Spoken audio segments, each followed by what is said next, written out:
Today, I am delighted to welcome Danny Brassell, affectionately known as the Jim Carrey with a PhD. He's held a variety of titles and worked with leaders from a variety of fields and disciplines, but he has always considered himself first and foremost a teacher. He's a best-selling author of 18 books, including his latest, Misfits and Crackpots. And for the past 25 years, he's also been a lecturer and professor at a number of universities, including Cal State Teach Program, as faculty advisor and visiting professor at the American University of Cairo.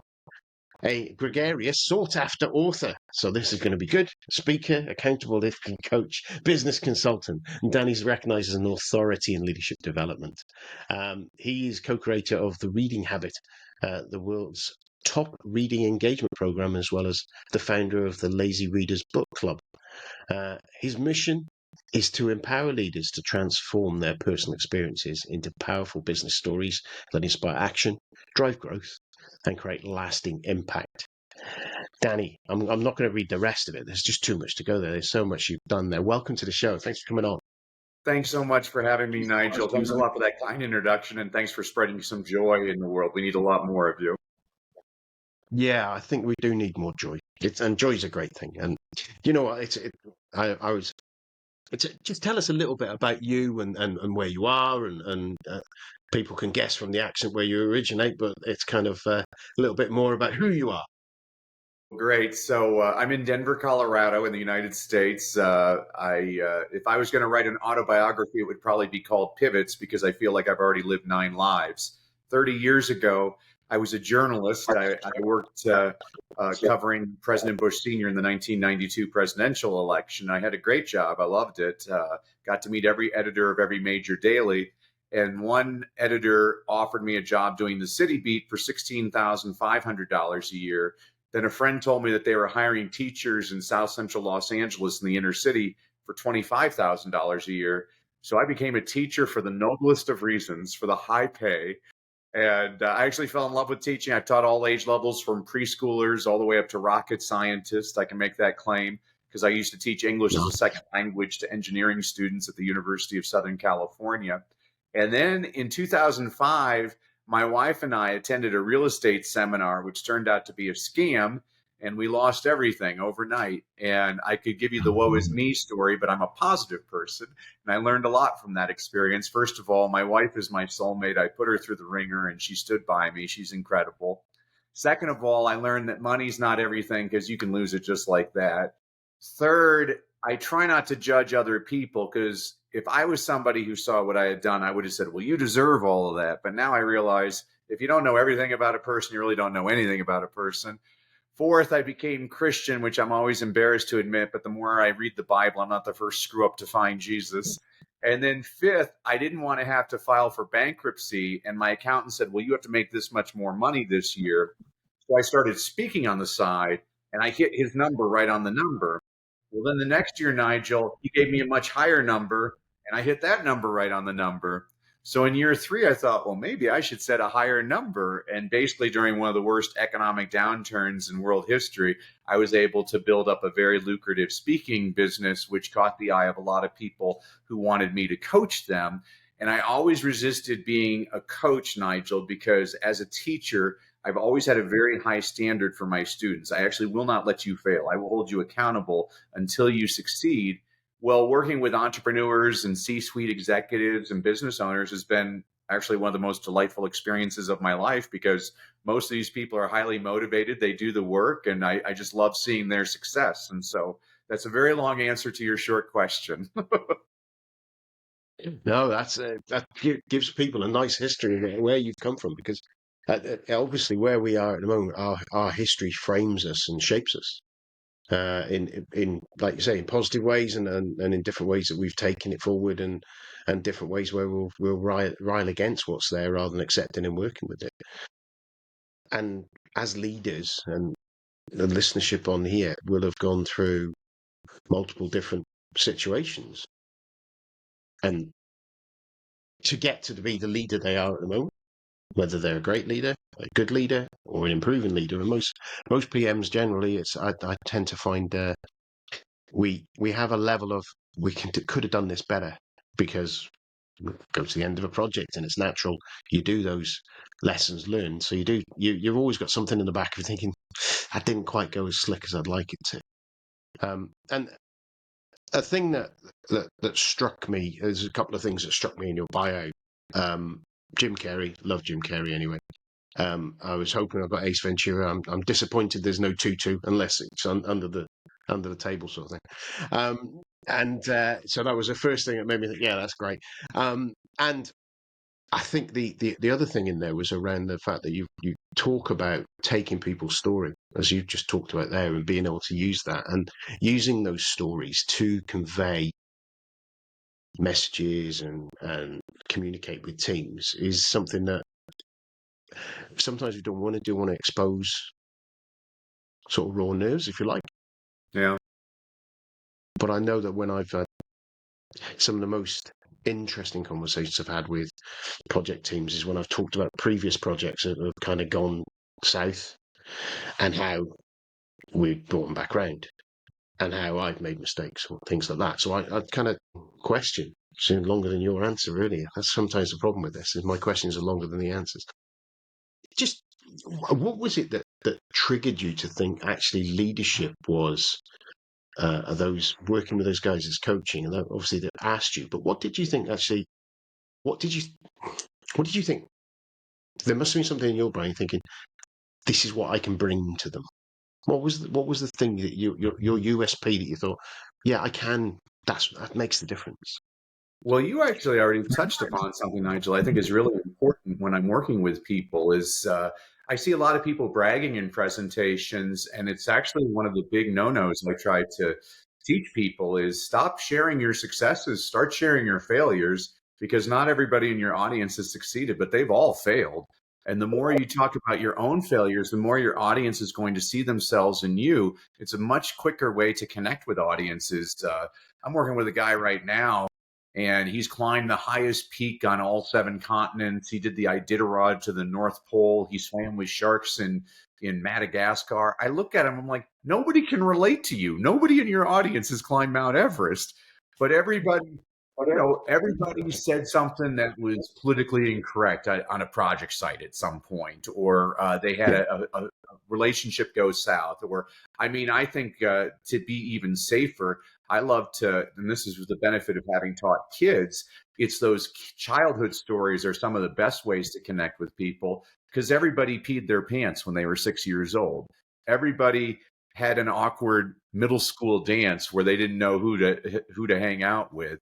And those are the ways you really connect with people. And that's really, I was actually working with some project managers recently, and, one of them was highly successful. And I said, you got to stop talking about all your successes. You really got to focus on where did you struggle, because you're intimidating your team, and it's just not going to be as effective as if you said, hey, I've been in your shoes before. I've had this problem. And that's really when you're connecting with an audience, there's 2 things that you need to do. I run a company called the WellCrafted Story Workshop with my 2 co-founders, Coach Jimmy Hayes Nelson and Dave Ward. I call us the professor, the performer, and the producer, because my background is in academia. Coach Jimmy was an actor on Broadway, and Dave was an attorney and an AI specialist with some of the top Silicon Valley companies. And and now I don't know where I was going with what. Oh, I was saying that Coach Jimmy, he says in the first 5 minutes of your presentation, you got to do 3 things. And you have to bear with me this entire episode, Nigel, because since I used to be a teacher, everything either rhymes or it's alliterative. And so I say in your first 5 minutes, you got to rap. So you need to show you're relatable, you need to establish your authority, and you need to show the audience your purpose. And so relatable is you need to show the audience, I'm just like you. I've had exactly that same problem. Authority is, and guess what? I solved that problem. And so you're doing this when you're sharing those stories with your teams. And then finally, your purpose is, and now I work with people just like you, because I don't think we need to have those problems again. The project managers I was working with, one of them was a safety he was safety coordinator, so he had to get everybody on board for safety. And nobody ever listens during his safety meetings. And so we came up with a story about Three Fingered Tim, and you know, wasn't paying attention and he lost two fingers. But what really got everybody to pay attention is he said, and now Three Fingered Tim, he couldn't he couldn't zip up the dress on his daughter's wedding gown. And he has problems that he never anticipated before because he only has three fingers. Well, it's those stories of all people. It was Stalin who once said, "A million people dead is a statistic. One person dead is a tragedy." Translation: facts tell, but stories sell. Facts inform, but stories transform. And I was on a Christian podcast a couple of days ago, and I said, all you have to do is look at the Bible. I mean, I always read the Bible and I'm laughing all the time because I think Jesus is kind of fed up with the apostles all the time. He's like, man, you're so dense. Okay, let me tell you a story so you get the point. You don't have to be a Christian, and I guarantee you, you probably know the story of the prodigal son. You probably know the story of the Good Samaritan. But I bet you 9 out of 10 Christians could not tell you the 10 Commandments. Why?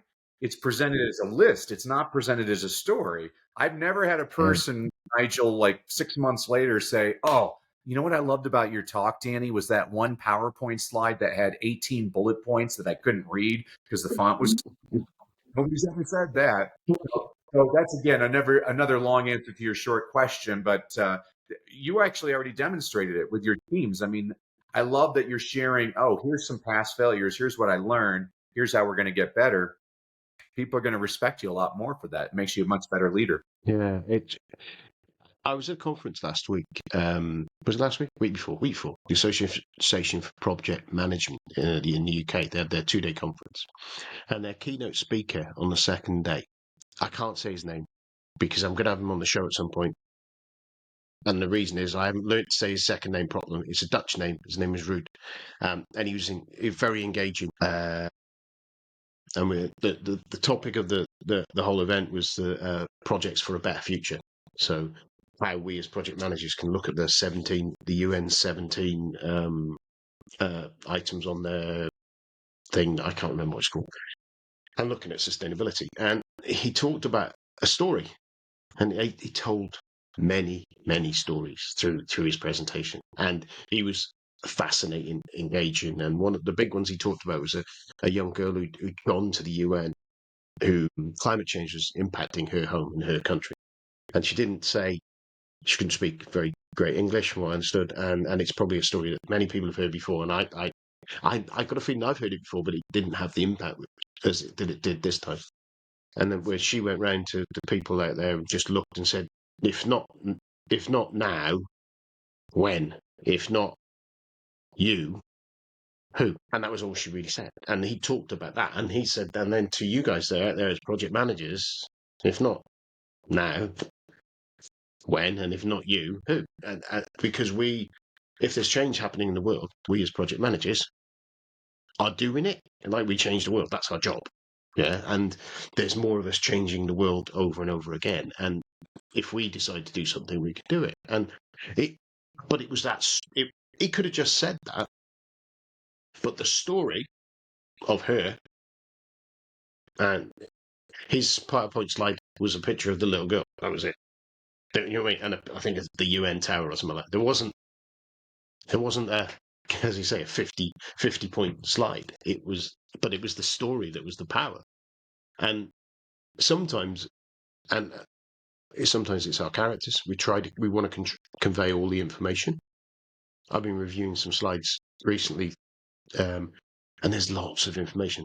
It's not meant as a presentation, this particular set of slides, but sometimes when you sit there, you're just drowned in that data, and that data just doesn't give you anything. You've got your well-crafted story workshops and the way that you run those sort of business with entrepreneurs, and I think of project managers as entrepreneurs, to be honest. Definitely. With varying levels of guardrails around them, depending on the organization. When you talk to entrepreneurs, what is it? And I think you covered some of that, your purpose and things like that. How do your project managers how do you advise them to find out what that relatable thing is, find out what that purpose is, and because it's a bit of internal searching, I would imagine, is what comes to my mind. How do you go about coaching them in that? Well, I'll give your audience a quick strategy right now. Later on, get in a comfortable chair with a pen and paper, libation of choice. I wish I was joining you with your libation right now. I'm stuck in water. I, Uh, mine's alcohol free, so then okay, well done. Well done. almost. Um, yeah, if your audience believes that one, we'll tell you another. Uh, No, no, I haven't got a can here. It's a regular one for me. excellent. It's a Well, full night. There you so sit down later with a pen and paper, a libation of choice, in a comfortable chair. And for an hour, I want you to write down every story that's ever happened to you. And I don't mean the entire story. I just mean triggers, like the time I locked myself out of the car in front of the grocery store, the time dad spilt mustard on his tie when we went to that fancy restaurant. You'll find in about an hour, you can come up with 500 little anecdotes like this. So that's the first part of the exercise. The second part of the exercise is then I want you to think about, well, what's this story really about? Oh, this is a story about building up my team. Oh, this is a story of never giving up. Oh, this is a story of, and on my computer, I literally have hundreds of folders with probably thousands or tens of thousands of these little stories so that when I'm trying to make a point in a presentation, I have different stories to follow on. I'll demonstrate one. So I can do this at the beginning of a talk. I'll say, when I was an elementary school teacher, every other teacher at my school went through hundreds, if not thousands, of Band-Aids every single year. I mean, kids love Band-Aids. They work better than smokes on the prison yard. Well, every year I went through exactly one Band-Aid. And my colleagues always asked me, what's your secret? Well, on the first day of school, I always have one chubby little boy in class. We'll call him Paco. And Paco's picking at his scab all morning long. And finally, after lunch, he has success, and the annoying little girl next to him raises her hand, rubs her nose, and says, Miss Brassell, Paco's bleeding. I'm like, oh my goodness, Paco, you know what you need? You need a Band-Aid. Now, 33 little heads look at me, and I say, I have a drawer full of Band-Aids in my desk, and I don't have just ordinary Band-Aids. I have Mighty Morphin Power Ranger Band-Aids.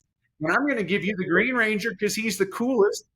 Now Paco's smiling. All the kids are grinning ear to ear. I walk Paco to my desk. I say, oh, before I put on the Band-Aid, we have to clean out the wound.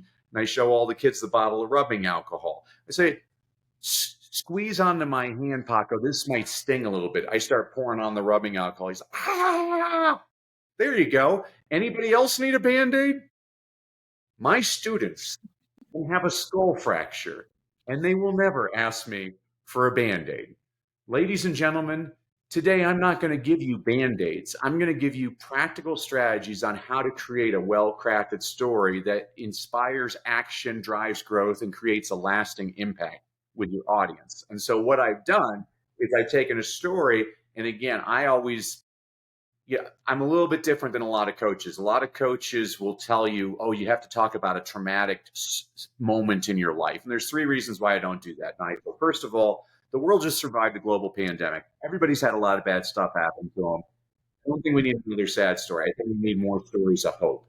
Second of all, what I'm teaching you, what Jimmy and I coach our clients to do, is how to create what we call a well-crafted story. Politicians would call it their stump speech. Superhero movies, they say it's your origin story. You can call it peanut butter and jelly. It doesn't matter what you call it. This is a way you're going to introduce yourself to new audiences again and again. Do you really want to talk about the worst day of your life again and again? I mean, I have a friend, his daughter was killed in a school shooting, and he's told that story to over 1,000 audiences. I have no idea how he does it. You have to be stronger than me to do that. And then third, and this is where people get angry with me, I have one objective when I'm on stage. I want you to leave feeling better than when you came in. I want you laughing, smiling, happy. I think there's something admirable about that as an objective. I believe the people that tell you the same sad story again and again, by the 20th time they're telling it, now those are crocodile tears, and now they're being manipulative. And I'm not saying it's not an effective sales strategy. It's actually a very effective sales strategy. But I personally don't want to have to take a shower after I get off stage because I just manipulated my audience. There are ethical ways to get people to want to continue to do business with you. And so I always like to add humor. Plus, experience has taught me that people remember funny stories. And it's actually the movie Inception. There's a great scene where they're trying to implant this idea in this man's head, and one of the guys says, "Oh, let's put in this negative memory." And Leonardo DiCaprio, the main character, is like, "No, no, no. Always put in a positive memory because a positive memory always trumps a negative memory in the end." And I agree with that. And so that's what I'm trying to do is I'm trying to pull out. I like to use humor. I work with a lot of people, and all you're trying, you don't have to be a comedian. All you're trying to do is to get the audience to smile and to nod, like, oh, this is somebody that doesn't take themselves too seriously. Nobody likes a person who takes themselves too seriously. That's a jerk. I mean, um, Yeah.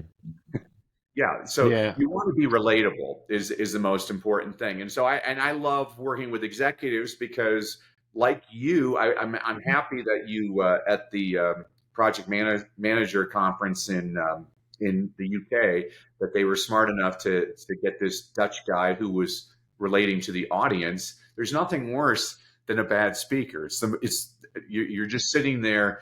You're The clock, it feels like it's going backwards. I'm like, when is this thing going to end? There's nothing worse. And so I can't stand bad presentations. I can't. And don't get me wrong, I help people. A lot of them will talk about a traumatizing moment. But my rule is, if you talk about something sad, there better be a happy ending. I want hope.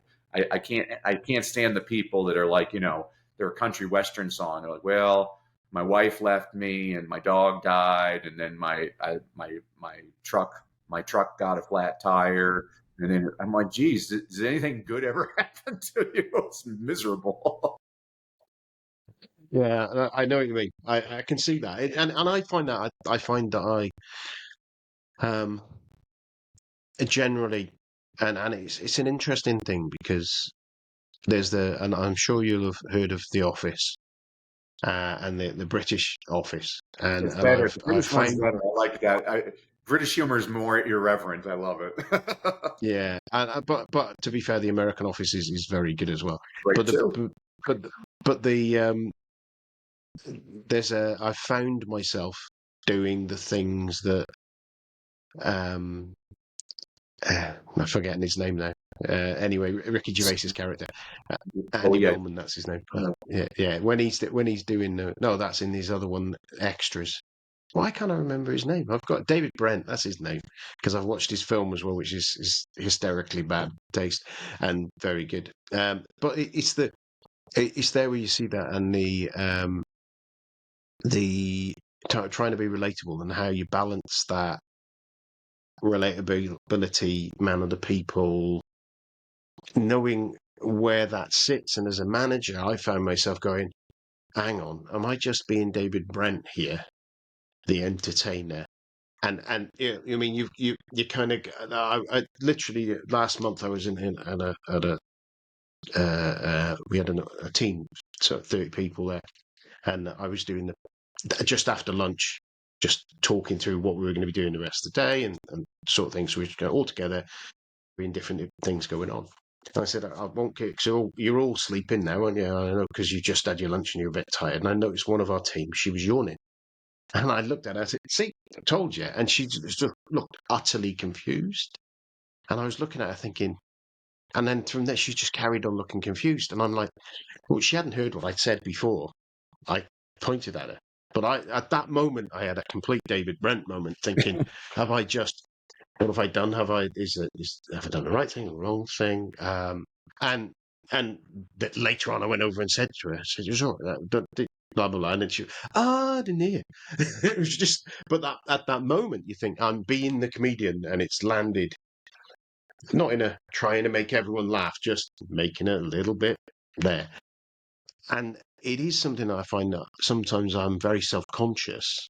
So I can't stop myself trying to make the joke that obviously comes up, which sometimes with growing up in the 70s and 80s means I've got to stop my brain being my dad and the TV at that time. But which is much better than it ever used to be. But the thing now is still that joke of making the joke, seeing it land or not land, and then that as a speaker when it doesn't land, that utter panic inside. I just plowed on, and how do you? Because I imagine there's people out there that you're coaching who aren't, like you say, who aren't natural speakers, who that whole thing of not just getting the message across, but that trying to land something and it just goes down like a lead balloon. How do you coach people to go through that? Yeah, Because it's I going to mean, happen to someone at some point, isn't it? yeah, that's a great question, Nigel, because most of the people I work with either don't like speaking or they're terrified of speaking. And so I always tell people there's two ways to get better at speaking. First of all, you should watch lots of speakers. I watch 10 speakers a day. I watch politicians. I watch televangelists. I watch comedians. I watch them in front of big groups, in front of small groups, in front of men, in front of women. Here, I'll give you a ninja strategy. I watch a lot of televised award shows, and people always ask me why. I'm like, well, when you win the Academy Award, you only have 45 seconds to connect with your audience. I want to see how people use their time. Now, most people waste their time. They get up there like, I want to thank God, I want to thank the Academy. It's stupid. Nobody's paying attention. But every now and then, a person does a brilliant job. So a few years ago, there was a gentleman by the name of Joe Walker who won the Academy Award for Best Film Editing. Now, Nigel, this is the important people in Hollywood are in the audience in the front, the actors. And you can tell they're not paying attention. The camera's showing them. They're not paying attention. It's film editing. And Joe Walker gets up there, and he's British, and he decides to speak slowly and deliberately. He says, a lot of people don't know this, but when phrased properly, the term Academy Award nominee can be used as an insult. Well, now the camera is scanning the audience. You see people leaning in like, what's he talking about? And he says, for example, yesterday I got in an argument with my 17-year-old daughter, and she said, well, Academy Award nominee Joe Walker. All of a sudden, you see everybody laughing hysterically. He gets off stage. Denzel Washington wants to meet him. Sandra Bullock wants to meet him. Brad Pitt wants to meet him. Time magazine said it was one of the highlights of the Academy Awards. Well done, Mr. Walker. That's how you connect. So first of all, you should watch lots of people. The second way you get better at speaking, I've been blessed with lots of wonderful coaches and mentors in my life. One of my coaches was a guy by the name of Jim Rohn. And Jim used to say, you can't pay other people to do your push-ups. Translation, you got to practice. You got to do the reps. You got to, even the smallest towns have Lions Club, Optimist Club, Rotary Club, Kiwanis Club. They got schools. They got churches, temples, synagogues, chambers of commerce. I mean, I love that you have this podcast, Nigel. I guarantee you, the first time you did this podcast, you sucked, and the second time you did it, you sucked. But you didn't suck as bad as you did the first time. And now it's like a well-oiled machine. You're going over your checklist before we went on air, and you have a whole routine now, and you're feeling. I still missed my mic though, didn't I? Well, that's fine. That's why you have a checklist. But you see, it's a skill. You can learn it. And that's what, when I'm working with people that are terrified or whatever, or they don't land jokes, I mean, I do say this, it is a rule. If you're not funny, don't tell jokes, because jokes can really screw up a lot of, I mean, and The Office is a perfect example of that. But what I loved, that by you giving that example, that's actually demonstrating to your audience, maybe you feel like you don't have anything funny about your life. So why don't you refer to a funny movie or a funny TV show? That's good. And it's a lot safer. I mean, definitely a lot safer. But if you are going to use humor, the safest thing to do is just always put it on yourself. I always, if I'm going to make a joke, I'll give you an example. When I first started speaking, I spoke primarily to teachers on how to get their kids reading.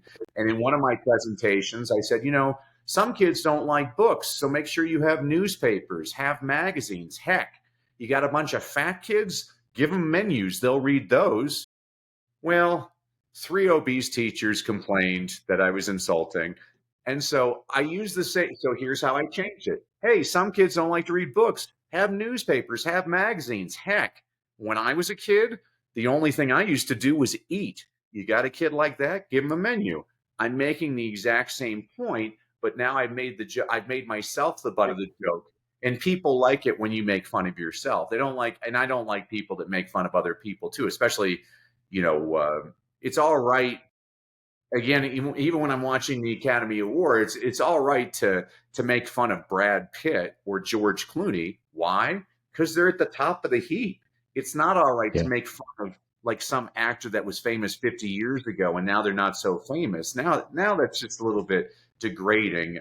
So you got to be careful with humor, but the easiest way to be careful is to put it on yourself. Yeah, I get that. It's one that my wife nailed me once with something where I was trying to be funny. Um, and she said to me once, "You're so funny, you should be a project manager." And and and that's something that if I've got anything where I'm in a career conversation about project management, I will use that because she stung me completely, really, on that. It just hammered me, and it was just like, yeah, but yeah, those sort of things is kind of, and hence the reason I've got this career. No, that's from a while ago when that was. It is. It's a really difficult thing. I've had conversations around uh, with Peter Taylor, who's and it's going to be interesting because you've got the Lazy Readers Book Club. Peter Taylor is the Lazy Project Manager, and he's a speaker. Always want to have fun. The project manager that smiled is one of his books. And Peter was my first interviewee on this show. So the crap interview that we were on about, that's the one with Peter. He was my first guinea pig. But Peter and I have talked about how using humour in management, in project management, is how it's really useful. But you've got to, as we've talked about it before now, it's like how you make sure that you make the right humour, how it can be used and how it shouldn't be used. And now you need to think, you can't just tell, as I go back to 1970s working men's clubs in Britain, you can't and shouldn't tell the jokes that are around in those days. And you've got to be conscious, I think, of society's move and how society changes. Because even now, what is acceptable now as a joke may not be in 10 years, depending on what happens in the world, globally, societally, whatever. There'll be things that won't be right. So you've got to be conscious of what you're doing. And that kind of spins me into, and the mention of Robert Ron, because I'm very fortunate to have seen Robert speaking over here in the UK and listened to a few of his speeches at different times. And I've got his book upstairs somewhere. I can't think where. It's definitely upstairs. And you've got the Lazy Readers Book Club and the reading habit engagement program. Do you want to tell us a little bit about that? Because again, a conversation I had last week with a gentleman was talking about how he's done a book where he's tried to distill down multiple bits from lots of different books so that you can pick it up and read for 5 minutes, 15 minutes, half an hour, but drag it, but being able to pick up a single book and go whatever time you have, you can do one of them. And so the whole and the reason he talks about it is so reading becomes a habit. Why did you start, and how did that come about? So it's ironic because I grew up hating reading. My father was a librarian. I always hated the public library. It always smelt funny to me. The furniture was uncomfortable. There was always some elderly woman telling me to be quiet. There's always some freaky homeless guy who thinks he's a vampire hanging out by the bookshelves. I hated it. And it wasn't until I started teaching in the inner city and I saw a lot of my students didn't have a lot of the resources I had growing up. And I basically said, shame on me. I mean, I was blessed. Both of my parents were in the home. We were poor, but we always had food on the table. And my parents always read to us kids, in front of us kids. We had plenty of access to reading materials. And I started watching my students and figuring out why, in my opinion, they weren't reading. And so, and this was the good thing about having lots of different age levels too, watching what it was. I'll give you an example. When I was teaching second grade, 8-year-olds, I had a little boy named Kiara.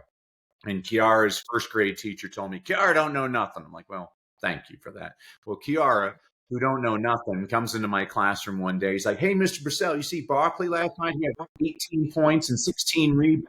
I'm like, Thank you, Kiara. Because from that point forward, every day after lunch, I'd sit Kiara on my lap. We'd read the LA Times sports page together. And by the end of the year, Kiara was one of the best readers in class. All that kid ever read was sports. And, the research is very clear on this. I always tell people it doesn't matter if you're reading James Joyce or James and the Giant Peach. People who read more read better.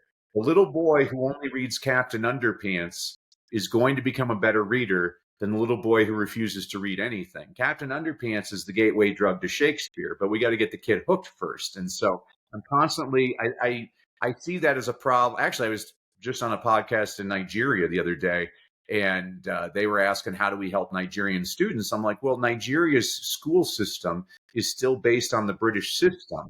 And so they're forcing kids to read Charles Dickens and William Shakespeare and Jane Austen. There's nothing wrong with any of those three authors. They're fantastic, great. But I think maybe a lot of those kids would be reading somebody like Chua Achebe, who's Nigerian. This is somebody that the kids could relate to. When I was in high school, one of my teachers forced me to read The Scarlet Letter by Nathaniel Hawthorne. And no offense to people who love The Scarlet Letter, the story is about Hester Prynne commits adultery, so she has to wear an A on her chest. And I raised my hand in class, and I asked my teacher if I could wear a B on my chest because I was so bored reading that book. And think about if the teacher just found something that I was interested in. And that's what I do with my own children is I just figure out what they're interested in. And then I find things that they'll read, because the way you make reading a habit, people avoid things they don't like. So you got to make it something that you like. And so if you love knitting, read about knitting.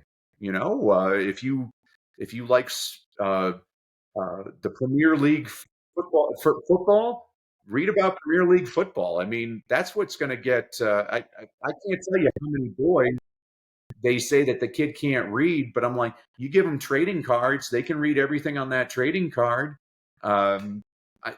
I worked with kids, like little kids, even kindergartners, and they say, "Oh, this kid can't read." I'm like, "Really? The kid can read Kidditch. They can read Hogwarts.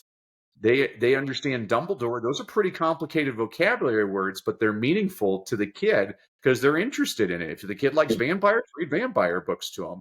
That's why I became, and then it drives me nuts when people say they have no time. That's why I created Lazy Readers Book Club. People say they have no time to read. I'm like, yeah, who has time to read after you watch the game on TV, have a couple of beers, go out shopping? I mean, who has time to read anything? Life is all about priorities. And so you got to make reading something, and the way you make it into a habit is you just ingrain it into your day. I do a couple of things.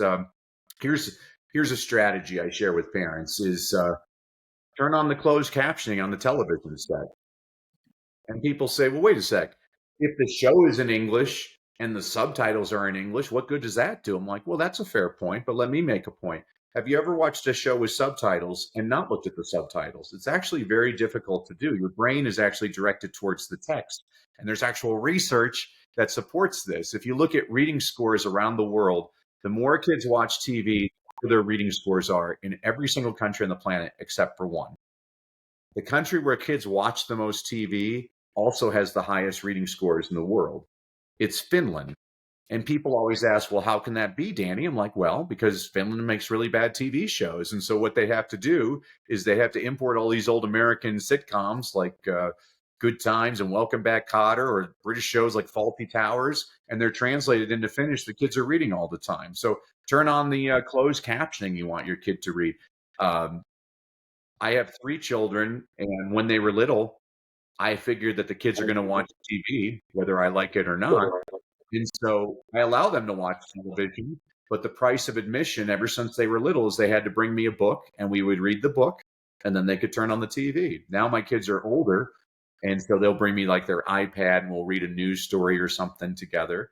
But it's just a habit, and that's what you have to do with people is when I created the reading habit, there's 2 numbers people need to know. The numbers are 67 and 20. So a lot of people say it takes 21 days to change a habit. And to those people, I say, show me the research on that. It's completely fabricated. And I know exactly where it comes from. It comes from a great book written in 1960 called Psycho-Cybernetics by Dr. Maxwell Maltz. Dr. Maltz was a plastic surgeon, and in the foreword of the book, he said, "Oh, he noticed it took most of his patients about 21 days to get used to their new faces." Well, a lot of self-help gurus, personal development people I respect, by the way, they started saying it takes 21 days to change a habit, and there's no research to support that whatsoever. So in 2009, University of London did a habit study to see how long it takes people to form habits. And in their study, they found it took anywhere from 18 to 254 days to change a habit, and the average was 66 days. Well, I don't like the number 66, so I threw in a bonus day, 67 days. And it depends on the type of habit that you're trying to change. So, for example, if you want to drink a glass of water before breakfast, that might take 18 days to form that habit. But if you want to quit smoking, that could take over 250 days. And this is why this is important, Nigel, is let's say you go on a diet and you follow it religiously, and then on day 22, you fall off the wagon, you blame yourself. Well, that's wrong because the research shows it takes 3 times longer than that on average for people to form a habit. So the first number is 67. The second number is 20. Researchers were looking at reading scores around the world. They were looking at what makes successful students successful. So they looked at the highest students, the medium students, and the lowest students. So they looked at the 20th percentile. The 20th percentile, they asked them, how much time do you spend reading outside of school? And this fascinated them. The kids in the 20th percentile spent less than a minute a day. That didn't surprise the researchers. That's why the kids are probably at the bottom of the class. But the next number did surprise the researchers. The kids in the middle, the 70th percentile, your average students, they average 9.6 minutes a day reading outside of school. And so when I'm doing a live training with parents, the first parent raises their hand and says, wait a second, are you saying if I can get my kid to read 10 minutes a day at home, I can take them from an F to a C, from the bottom to the middle? It's exactly what I'm saying. There's actually a lot of research to support this. But the next number floored the researchers. The kids in the 90th percentile, some of your top students, do they spend 3 hours a day reading outside of school on average? No. Do they spend an hour a day outside of school reading on average? No. The average was just over 20 minutes a day. 20 minutes a day. That's what I'm trying to get parents to promote at home. And there's 2 things that they need to know. First of all, being read aloud to is just as good as reading on your own. So, I mean, I work with a lot of dyslexic students, and dyslexic students, Richard Branson's dyslexic, George Washington was dyslexic, Tom Cruise is dyslexic. Well, dyslexics tend to process things very well with their ears. And so I say, put on an audiobook. Those minutes count. I mean, and then the other thing that's great is the minutes don't have to be consecutive. So let's say it takes you 10 minutes both ways to drive your kids to and from school. Put in the audiobook, listen to it on the way to and from school. So again, it doesn't have to be so complicated, but I think that I think people, I've always said that, readers don't necessarily become effective leaders, but I've never seen an effective leader who's also not also an avid reader. So, and especially in your business and project management, Nigel, just the stories that you can come up with from reading, those are crucial in being an effective leader. It's interesting because reading for me has been an interesting relationship with reading for me. Because as a kid, I'm not sure what I was like when I was really little. Can't really remember. I assume I was quite interested, but I remember doing English language and English literature in secondary school. So this is in the 80s. So in the UK, and it was Shakespeare, and it was Caesar. It was Julius Caesar, and for whatever reason, I just couldn't get on with it. Didn't understand it. It was no interest to me. My brain still goes there. Why the academics, and nowadays it's slightly different, but why an academic would choose something like Caesar, which is a very complicated Game of Thrones-esque um, uh, political drama, whereas something like Midsummer's Night is just about daft names. It's got the name Bottom, and it's about boys and girls. You mean it's a bit lewd, and maybe that's right. But you know what I mean. There are so many great Shakespeare plays that are that are funny. There's great jokes in there. There's interesting action going on in there. Macbeth even is another one that kind of nowadays having seen that. But so that knocked me on literature, and we did Cider with Rosie, which is I've come to like a bit differently in that from that, understand a little bit differently on that one. But I ended up, I was a kid I was Star Wars. 1977, my religion started with Star Wars as a Jedi. That's how much influence it had on me, kind of thing. I was just obsessed with Star Wars, and so I ended up dropping down into a lower set. But that was where you chose your own classic, and I chose H.G. Wells, Mm. and I had First Men on the Moon, and I read The Island of Dr. Moreau, and I read just First Men. What's it called? War of the Worlds. Yeah, Journey to the Center of the Earth. Very short. Yeah, I just got utterly into his writing, and I've revisited his writing again in the last 5 years, and it's hysterical, the writing, because it's in the 1800s. There was one bit where there was one line was on First Men on the Moon when it might have been War of the Worlds. Anyway, no, I think it was First Men on the Moon. They were on the moon, and then one of them said it was as out of place as a cockney in the countryside. Was the phrase that the guy used, this character used in it, which just had me howling, just because it was just of its time, and it talks about the suburbs of London, now, about massive countryside walks between them, and just I love the descriptive nature of his writing, and engaging and brilliant.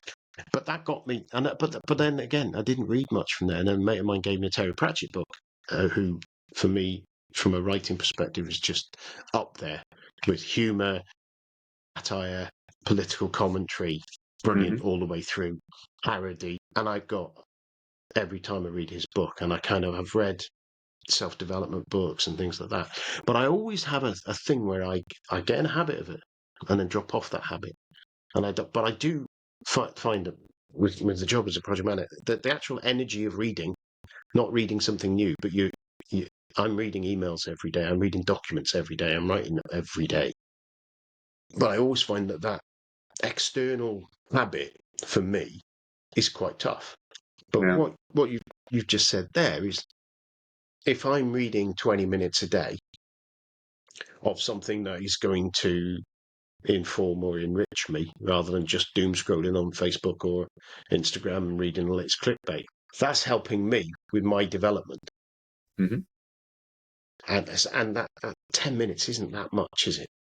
Not at all. And I really, I need to get back into that. You found somebody like H.G. I love that you found H.G. Wells. I mean, one of the first books, when people ask me my favorite book, I have lots of favorite books, but one of the first books that I loved was The Hitchhiker's Guide to the Galaxy by Douglas Adams. It was the first book that I had to put down because I was laughing so hard. And so then I started, and then I realized, I'm like, because I love British humor, I love Monty Python, and I was like, oh, wait a sec, they have books about Monty Python. And so I read Eric Idle's autobiography and John Cleese's autobiography. I used to read all the Michael Palin travel stories, even though they weren't really funny, but it was Michael Palin, and I loved Michael Palin. But I just couldn't get enough of that. And I think that's what people have to do. I love it when, if I'm with a little kid and they like a Bears book, I'm like, great, because there's 400 to choose from. J.K. Rowling, God bless her. I mean, she wrote these books that, like, I think 7 volumes or 8 volumes. I think it's 7 volumes. But I know kids that were never interested in reading that they can't get enough of it. I mean, think about you with Star Wars. So they make the movie, but then they come up with a comic book. They come up with book series. I mean, and you're right. I don't know if I can prove it, but I think organized religion actually dropped after Star Wars, that Star Wars actually kind of created its own religion because people will read. Yeah. It's fascinating to me. Plus, when people make fun of it, I'm like, well, I mean, I'm a Christian, but I mean, think about it. Where's the proof? I mean, it's all about faith. Star Wars is faith too. It's very faith, and it actually has, instead of saying, do unto others as they do unto you, they're like, may the force be with you, and things like that. It's fascinating to me, and this is why I read, is because when I find out I have something in common with a person, I want to be, I want to be interesting. I want to be able to contribute to the conversation. I want to be able to say, oh, actually, I just read.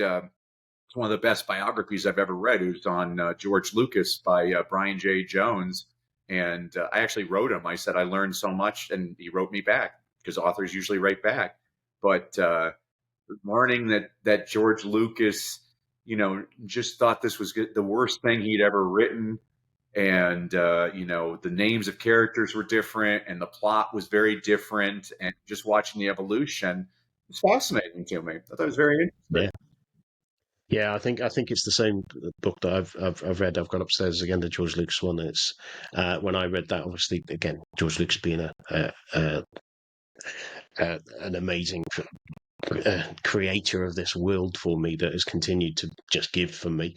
Because I still watch every single one of them as an 8-year-old. Yeah, I was 8 when they came out. I'm still 8 when I put the telly on and it's Star Wars, and just I love the storytelling in it. I love the characterization, and I love that world. And you do get that. And I find that with the books, and I think that's the Harry Potter stuff as well. You get that. My daughters are into Percy Jackson. They Yeah, started reading the Percy Jackson stuff Rick again. Riordan's great. You create the world. The Game of Thrones. We were talking about Game of Thrones earlier on. The world creation, and you go back. Terry Pratchett wrote a really interesting comment about fantasy writers. And his comment was, all fantasy writers are essentially people rustling through Tolkien's drawers. Mm. So when you got the Lord of the Rings and the Hobbit and the Silmarillion and all those sort of things, these epic stories that also have kind of a moral story and a moral background in a lot of them as well, that you can kind of put in there, that are really good. And I think from a business perspective, where I've enjoyed some books where they've been parables, or with the development books where that storytelling goes back to our telling the story at the beginning of your presentation, that business education, when it's a story and you can relate to it and you can see someone's journey from it. I find those to be quite powerful, because they become quite realistic for you, for those characters. And yeah, so just I'm just thinking now that you've got a book there, and I love the name, called Misfits and Crackpots. Do you want to tell us a little bit about that? So thank you for that. Well, first of all, you got me thinking now Star Wars, because I'm a Star Wars addict as well. So I would make the argument. I mean, show me another movie that has had that long of an impact on society. I mean, obviously you have the James Bond movies, but those are too far and few between now. But Star Wars has created so many different things. So I absolutely love that. Yeah, And so again, when I find a kid that's interested in something like that, I'm like, great, because there's a zillion things I can direct you yeah, to. Um, when I was a middle school teacher with teenagers, I was the only teacher at the school that none of my students were ever late to class. And the reason was because I always read aloud a Paul Harvey story. So Paul Harvey, when I was growing up as a kid, he'd come on the radio every day at 12:15 and say, I'm Paul Harvey with the rest of the story. And for 5 minutes, you're trying to figure out, well, who's he talking about, or what's the company? And my students loved it. But the problem was, Paul Harvey passed away, and his stories were about people like Fred Astaire and companies like Sears Roebuck, which, a kid today doesn't even know what these things are. And so I wrote the book Leadership Begins with Motivation as an homage to Paul Harvey, and it's stories of more contemporary people like Jeff Bezos and Elon Musk and people like that. But the thing was, this was interesting, Nigel. After I wrote the book, I read it. I'm like, that's interesting. Completely unintentionally, a lot of my stories were of white male Americans. And so the reason I wrote Misfits and Crackpots is most of these stories are of women, minorities, and international people. And it was probably the most fun I've ever had writing a book, because I didn't even know about some of the people out there that are fascinating. Have you ever heard of Cliff Young? no, So, yeah, I'd never heard of Cliff Young. So there's this ultra marathon race between Sydney and Melbourne in Australia. It's about 550 miles. So, so every year, yeah, so every year they run this ultra marathon. So it was around 1983. All of the ultra marathoners line up to race, and all of a sudden, Cliff Young shows up. Cliff Young is a 61-year-old potato or sheep farmer, and but no, I think he was a potato farmer or sheep. I don't know. I know he Yeah, ran after potato, sheep. So potato. yeah, I saw a picture of him the other day. Yeah, yeah. He's 61 years old. He has fake teeth. He's wearing his overalls and galoshes, and people are looking at him like, "Are you serious?" And so they start the race, and everybody's well ahead of Cliff Young, like everybody thought. But that night, something interesting happened. Everybody else went and slept on the side of the road, and Cliff didn't know you could sleep, so he ran through the night. Well, the next day, everybody else sleeps through the night. Cliff runs through the night. Here's the interesting thing about Cliff Young. He didn't even run. He had a kind of a fast walking pace, which they now call the Cliff Young Shuffle. Well, Cliff Young, not only did he win the race, he beat the record by a couple of days, and he finished in 5 days, a whole 10 hours before the second place finisher finished behind him. So that was awesome. But then the other thing that was awesome is that he was awarded the prize of $10,000. He didn't know that there was a prize, and he felt bad that the other competitors were competing and they didn't win anything. So he gave all the money to his competitors. And now the race is named after him. And I just love stories. Like, I think people need to hear stories about. I have a couple of British stories in here. Let's see. I think one of them's a Welsh, British. Let's see. Okay, so here's one. Can I give you a? Can I just read aloud this story to you? This is the story is. Some thought she had drowned, others speculated she'd been murdered, still others believed it was all an elaborate publicity stunt. No one knows exactly what happened, but the clues held the key to unlocking the hidden truth. It began late one December Friday night when the housewife left her home, got into her car, and vanished. Her abandoned car was later found with an expired driver's license and clothes inside, but there was no sign of her. Her disappearance sparked a nationwide manhunt hunt, with the tabloid press reporting that more than 1,000 police officers, 15,000 volunteers, and multiple airplanes scoured the rural landscape to find her. The curious case of the missing housewife made the front page of the New York Times and held the public captive for nearly 2 weeks. In fact, the missing housewife had always led a life of mystery. The youngest of 3 children, she was born into a wealthy upper middle class family. Though she characterized her childhood as very happy, her siblings were considerably older and the neighborhood lacked many children. As a result, a significant portion of her time was spent playing in solitude, often accompanied by her pets and imaginary friends. Her upbringing stood out for the fact that her father homeschooled her. Her mother, a captivating storyteller, held off on teaching her to read until the age of 8. However, her spirited and determined daughter taught herself how to read by the tender age of 5. At the age of 11, her world shifted with the loss of her father. This, along with financial challenges, led to a change of homes and a new chapter in her life. By the age of 12, she found herself enrolled in boarding schools with the intentions of pursuing studies in music and song. While these paths ultimately did not lead to a musical future, they undoubtedly shaped her creative spirit. As she grew older, her life blossomed into a whirlwind of social engagements. Embracing the vibrant social scene, she blossomed from a shy young woman into a confident individual. While brief relationships and an engagement offered fleeting solace, they fueled her desire for true love. Then, at a dance one night, destiny smiled upon her. Enter Archie, the man who stole her heart. Their whirlwind romance culminated in a wedding 3 months later, marking yet another new chapter in her life, one filled with love and unwavering commitment. Unfortunately, it would not last. One day, Archie confessed he was in love with a woman called Nancy Neal, whom he had been having an affair with for months. He announced to his wife that he wanted a divorce. Following an argument, Archie left to spend the weekend with friends. Later that night, his disconsolate wife vanished. But what happened to her? The public devoured everything the press could write about the case. A shadow of suspicion descended upon Archie, the last person to see his wife alive.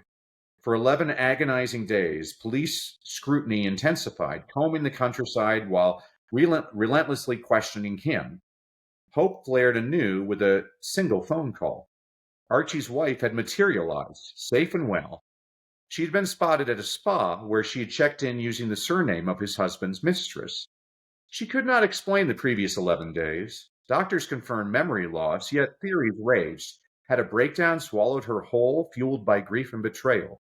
Was it a theatrical escape, a desperate bid for attention, or a cunning revenge plot? Her husband's affair the motive? Whispers of truth or calculated deception? Public scorn and intrigue swirled, questioning the authenticity of the housewife's plight. Lost in the maze of her own mind, she alone held the only key to the truth. In the end, all that is known is that Archie and her divorced a little over a year later. Relishing her role as a housewife, she would remarry, this time to an archaeologist, Max Malawan. An archaeologist is the best husband a woman can have, she jokingly once said. The older she gets, the more interested he is in her. While she tended to keep a low profile, always writing housewife on any official forms required what she did for a living, she did so much more than her duties as a housewife. During the course of her life, she wrote 6 novels under the pseudonym Mary Westmacott. She also wrote the world's longest-running play.